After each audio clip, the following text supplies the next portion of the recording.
सत्य सनातन धर्म की आए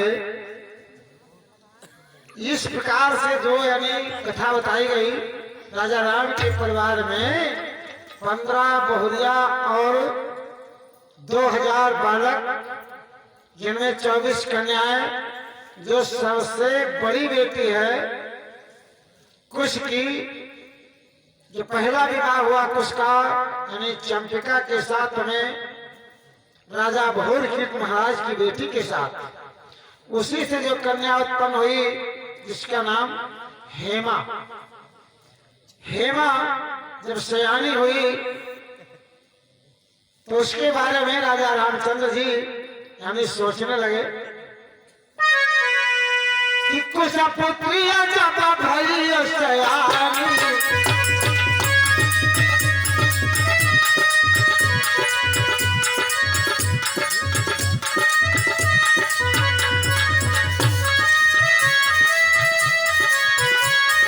कुछ पुत्रिया जब भई सयानी, स्वयं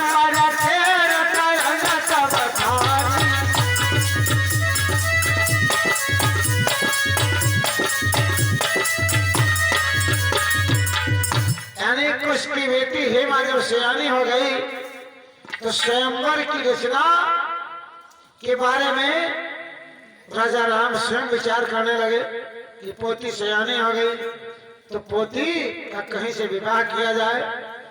तो आदेश करते हैं कि स्वयंवर की रचना की जाए जिसमें देश देश के राजकुमार स्वयं आएंगे और हमारी पोती स्वयं अपना वर चुनेगी। ऐसी योजना बना करके तैयार की और देश देश के लिए यानी चिट्ठियां भेजी जाने लगी। देश देश को यानी पत्रिकाएं भेजी गई। जिसे मिलती है पत्रिका, न्योता जिसे मिला वो स्वयंवर की ठीक तारीख के अनुसार उपस्थित होता है अयोध्या नगरी में और सभी का स्वागत सम्मान होता है अयोध्या नगरी में। कि राजन सेवा करती बनाई, राजन सेवा करती बनाई, लवकुश सहित ये 8 भाई।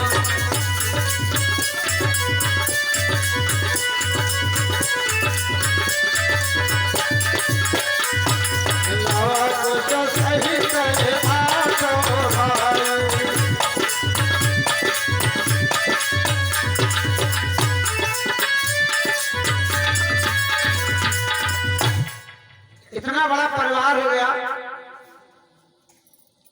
यानी सबकी सेवा करने के लिए सभी तत्पर। नौकर चाकर तो हैं लेकिन स्वयं देखभाल अतिथियों की यानी करते हैं। इधर अवसर जान सभा बैठारी, आए ऋषि मुनि देव मझारी। ये अवसर माने होता है मौका। मौका देख करके यानी राजा राम यानी स्वयंवर की रचना में सभी को आदेशित करते हैं कि भैया सभा उपस्थित की जाए। जो आए हुए देश देश के राजागण हैं सभा उपस्थित हो जाए और ऐसी सभा में फिर पोती भेजी जाएगी। जब सभा लग गई, जब सभा यानी स्वयंवर की लग गई तो राजा राम अपनी पोती को यानी आदेश करवाते हैं दासी के द्वारा कि दासी हेमा को स्वयंवर सभा में उपस्थित किया जाए। उधर दासी जो है हेमा को लेकर के उस स्वयंवर सभा में उपस्थित हुई कि हाथ मालली हे महाकाली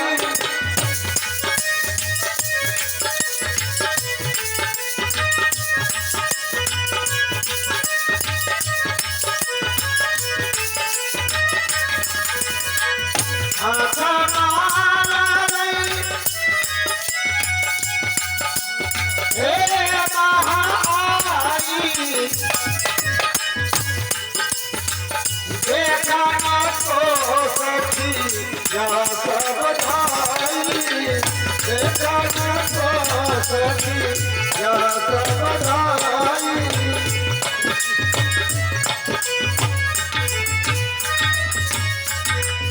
हाथ में माला लेकर के हेमा उपस्थित हुई और उसकी जो सहेलियां है संगनी है वह देखने के लिए यानी उपस्थित होती है। चलो भाई स्वयंवर हम देख ही नहीं सकते, स्वयंवर हम देख नहीं चले कि कैसा स्वयंवर आज सखियां भी संग में होती है। वो स्वयंवर सभा में किस प्रकार से यानी रूप बताया गया है हेमा का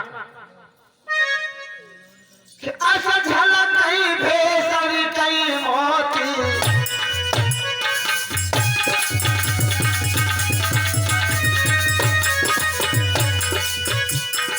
ऐसा झलक कहीं भेसरी कहीं मोती मुख पर आकाश शशि समज्योति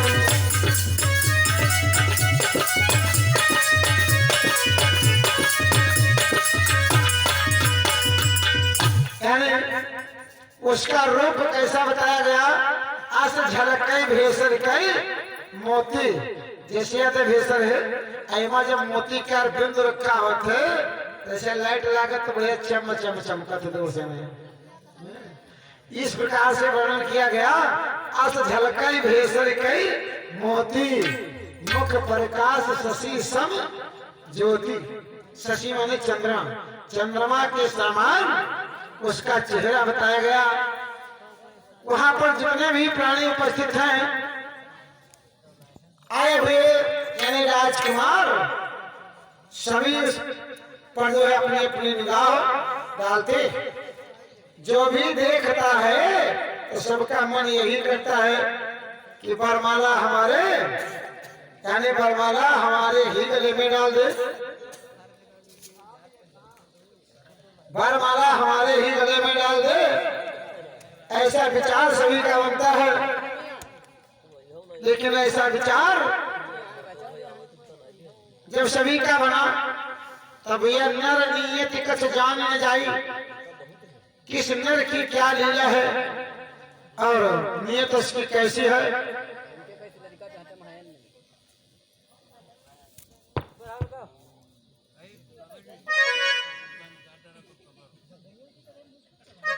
नर नियत कछ जान न जाई, भैया कैसी नियत किसकी है ये पता नहीं होता है। लेकिन उसी सभा में एक राजा और एक राजकुमार ऐसा बैठा है कि आवंती देश के नपक सुता चित्रांगद जहिना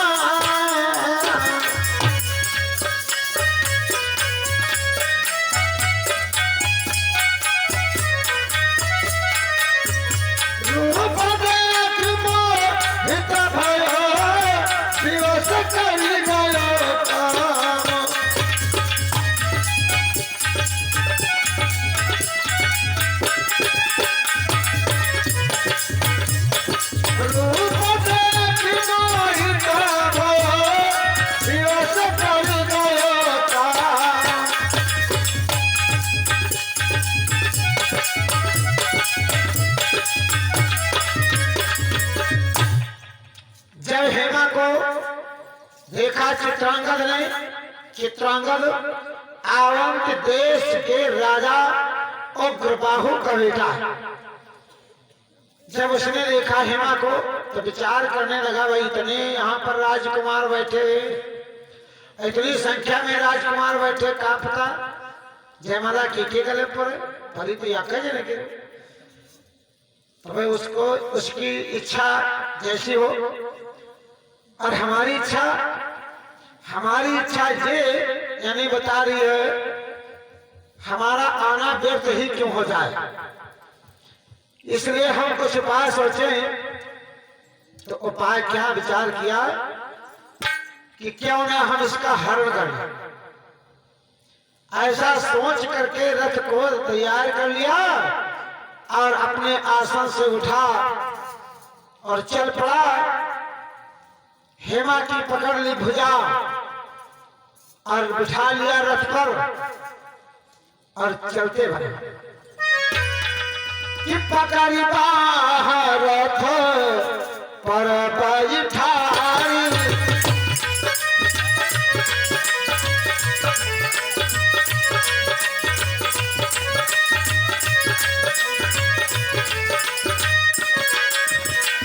पकड़ी बाहर रथ पर बैठाई, व्याकुल भयवो तम बस भारी।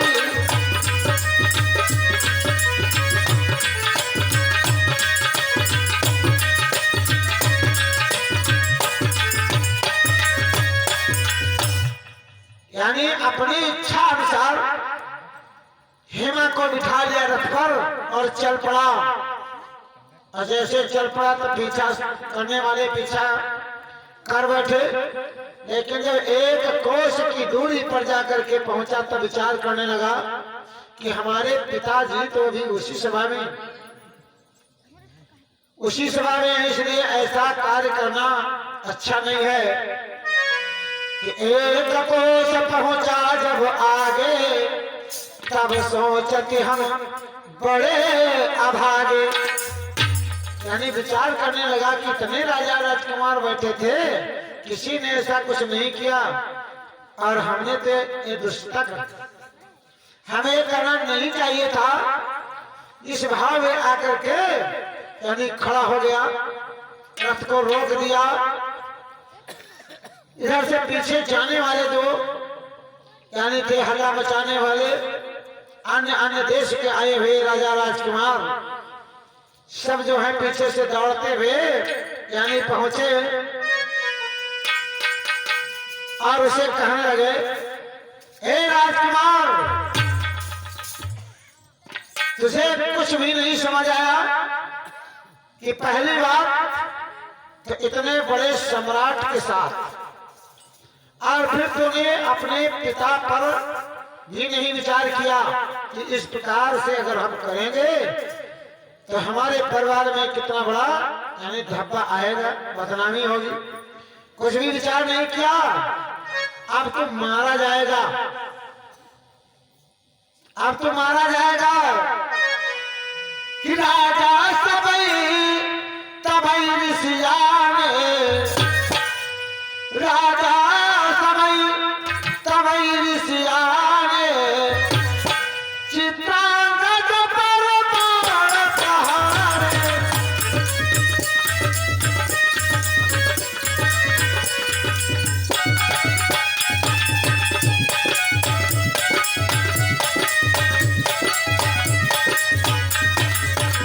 चित्रांगद पर बाण प्रहारे, राजा तबई ऋषियाने।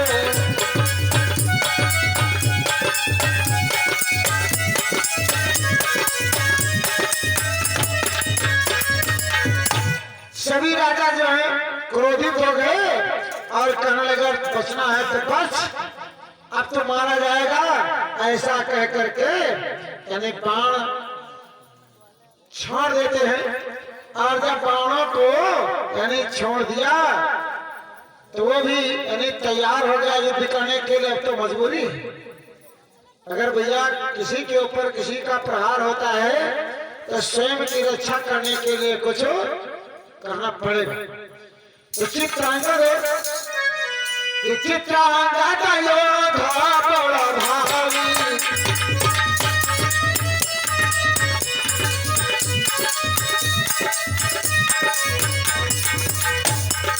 शिवराम चलो धर्म धारी सब प्रिया रखी मोर चरितारी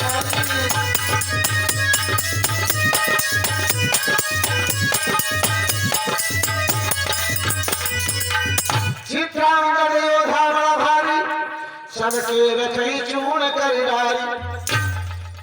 ऐसा युद्ध घमासान होता है जो वहां पर दौड़ करके गए हुए थे, यानी राजा राजकुमार सबको घायल कर दिया, सबके रथों को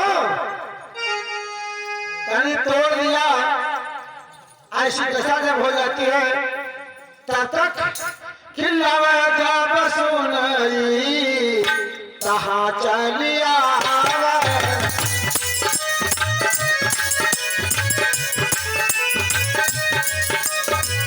जब सुनई तहाँ चलिया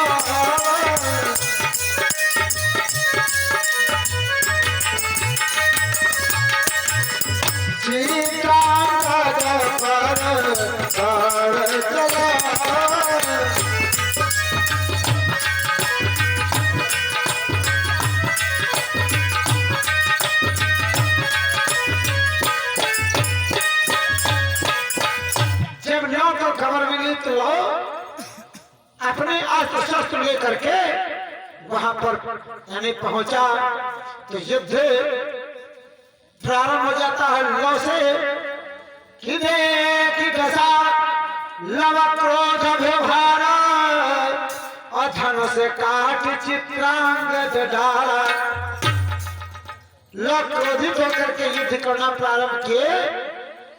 परिणाम ये हुआ कि चित्रांगद के धनुष को काट दिया और जब धनुष कट गया तो चित्रांगद निहत्था हो। तब तक पीछे से राजा अग्रबाहु अर्थात चित्रांगद के पिता आए और अपने पुत्र को निहत्थे देखा तो वह यानी मोह में आकर के भैया ऐसा कौन है जब परिवार में कुछ आ जाए तो भले गलत हो तो लोग हाथ नहीं कहे। इस पुत्र मोह में आकर के राजा अग्रबाहु ने अपना धनुष लिया और लोग को ललकार दी कि अग्रबाहु लवा सलामुत आवा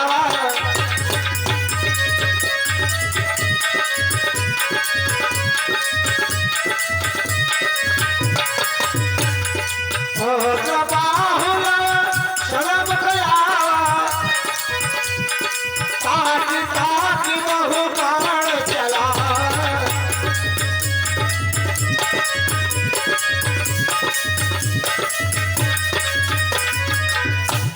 राजा अग्रबाहु और लौ के बीच में युद्ध होना प्रारंभ हुआ।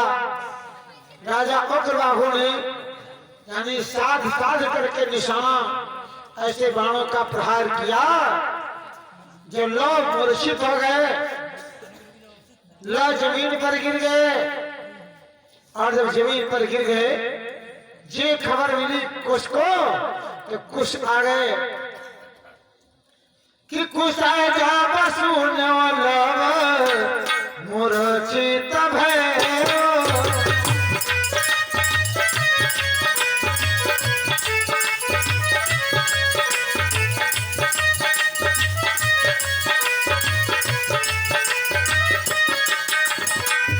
कुश जा बसून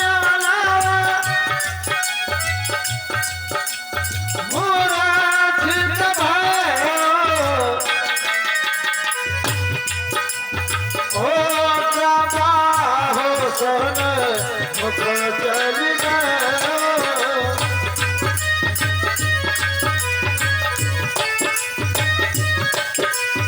ओ अग्रबाहु सन मुख चल गए।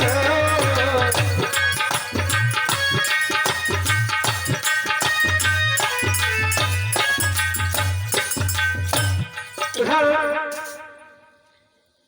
जब कुछ सुनते हैं कि हमारा भाई धराशायी हो गया है, युद्ध भवन में गिर गया है, तो कुछ अपने हथियार लेकर के वहां से आए और राजा अग्रबाहु का सामना यानी कर बैठे।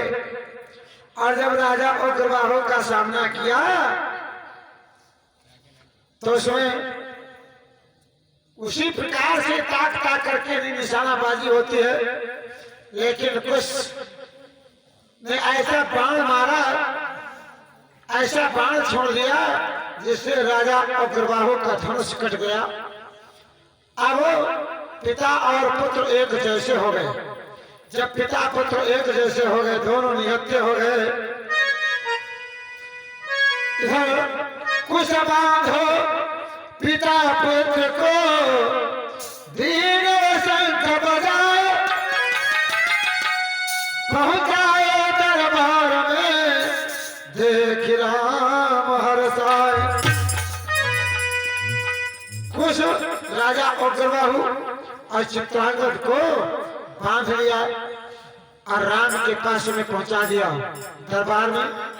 जब राम ने देखा तो कुश की वीरता पर प्रसन्नता का भाव लेते हुए सोने का कंगन जो राम के हाथ में था वो निकाल करके कुश को यानी दे दिया।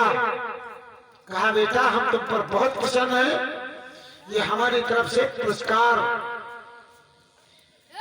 और इसी के साथ राजा उग्रबाहु को बंधनों से मुक्त करवा दिया, क्योंकि राजा उग्रबाहु राजा राम के बहुत बड़े यानी परम मित्र, मित्रता भाव से उन्हें बंधनों से मुक्त करवा दिया। लेकिन चित्रांगद को बंधन में ही रखा। इस जब कंगन हाथ में आया तो कुछ कहने लगे, पिताजी अभी ये कंगन हमें नहीं चाहिए, ये हमारे लिए खुशखबरी नहीं है, क्योंकि हमारा भाई युद्ध भूमि में बेहोश पड़ा है। जब तक वो जीवित न हो जाए तब तक ये खुशी हमारे लिए खुशी नहीं होगी। इधर जब ऐसा भाव बना तो उसमें कुछ लोग यानी चर्चा करने लगे इस कंगन के बारे में। तो मुनिवर अगस्त जी वहां पर बैठे हुए हैं और वहीं पर जामवंत जी बैठे हुए होते हैं।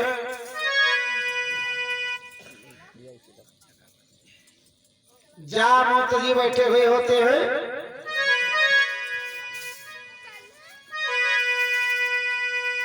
ऋषि मुनि और राजा राजकुमार यानी सब बैठे हुए होते हैं। उसमें चर्चा प्रारंभ होती है कि जो यानी कंगन दिया जा रहा है, ये कंगन कहां से प्राप्त हुआ। तो इस कंगन के बारे में चर्चा होती है कि यह चरित्र है बहुत पुराना,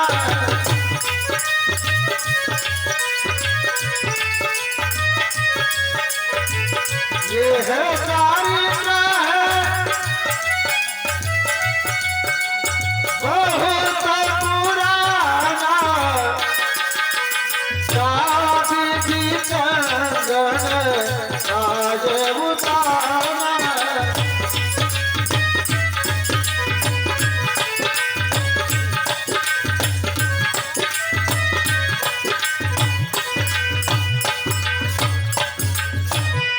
यह चरित्र है बहुत पुराना, जा विधि कंगन पायो दान। ऐसा चरित्र है जिसे कहा जाता है काफी पुरानी बात। और ये बात किस समय की है कि मुनि अगस्त के उदर भस्मक नामक रोग, रोग साथ ही तपी गए गजे समंदर सोक।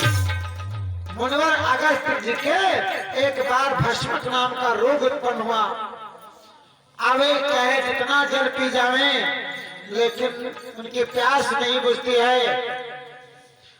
प्यास जब नहीं बुझती है तो प्यास बुझाने के लिए धीरे धीरे करके समुद्र तट पर पहुंचे तो उसमें चुल्लू लगा दिया। ठीक इसी मौके पर देवता और दैत्यों के बीच में युद्ध भी चल रहा था। जो देवताओं के द्वारा दैत्य भाग करके उसी समुद्र में छिपे हुए थे। ऐसे मौके पर जब समुद्र का जल अगस्त जी के द्वारा समाप्त किया गया तो राक्षस दिखाई देने लगे, जो इंद्रादि देवताओं के द्वारा यानी उनका हनन हुआ। इधर पुनः निर्माण कैसे हुआ,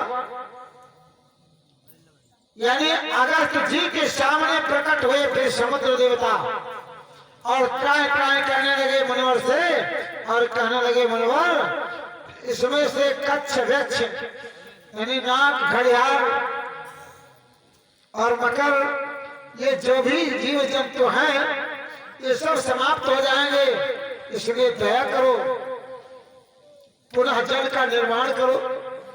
तो मुनिवर अगस्त ने पुनः निर्माण किया जल को। इस खुशी में समुद्र देवता ने सोने का कंगन मुनिवर अगस्त को दिया और वही कंगन मुनिवर अगस्त जी ने दिया है राम को। ये वही कंगन है जो राम दे रहे हैं कुश को, लेकिन कुश कहता है हमें इस वक्त इस कंगन की आवश्यकता नहीं है। कि कुश बोले तब राम ते लव मूर्छित मैदान, सोचो कोई उपाय जो पावे जीवन दान।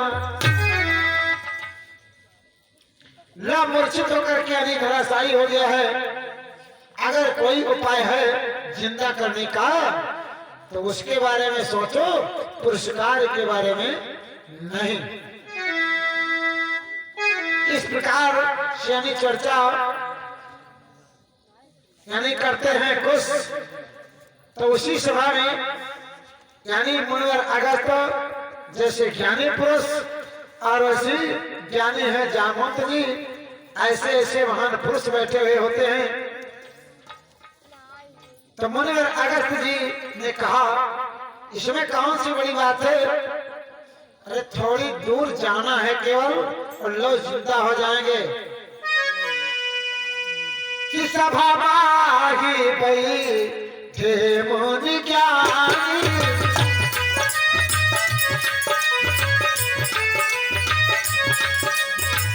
मुझा ढलन सिंह सजीवन जानी।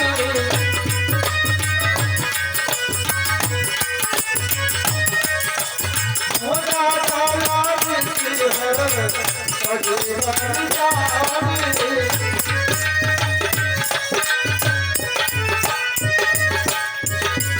कहा जाए सन जीवन लाओ,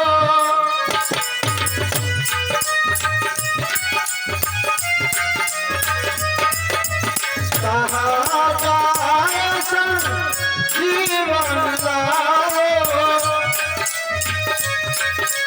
ला बेटा के प्राण बचाओ।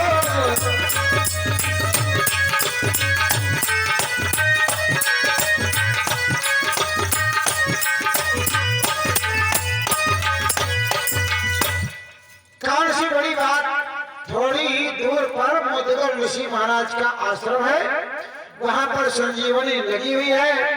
कोई भी जावे और संजीवनी ले आवे, जिस संजीवनी के प्रताप से लोग जीवित हो जाएंगे।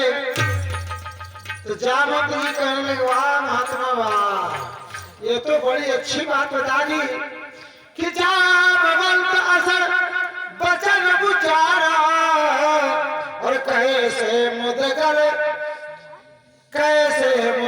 सुधा संचारा। जामवंत जी कहने लगे मुनिवर हमका जीव तो कि मुदगल ऋषि के यहाँ संजीवनी कैसे हुई, कैसे उत्पन्न हुई यहाँ, क्योंकि मेरे दिल में शंका पैदा हो गई। मैं आज तक सोचता था कि महात्मा लोग छलिया नहीं होते, लेकिन आज पता चला महात्मा भी छल करते हैं। तो मुनिवर अगस्त कहने लगे ये छल की क्या बात है? तो कहने और क्या है? अगर छल नहीं है तो हर पासे में यहाँ संजीवनी लगी है और जब काम पड़ जाए तब कि लंका खान अरे हनो खान नादा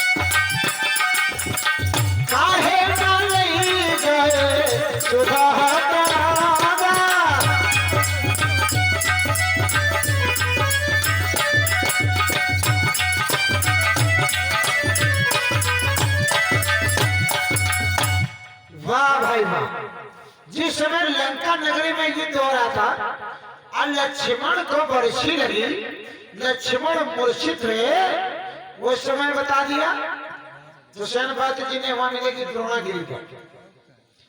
और बाण का रहस्य था अगर सूर्य के दर्शन कर ले तो उसका घात पक्का।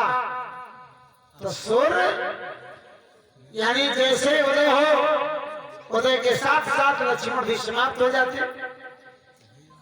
तो विचार करें कि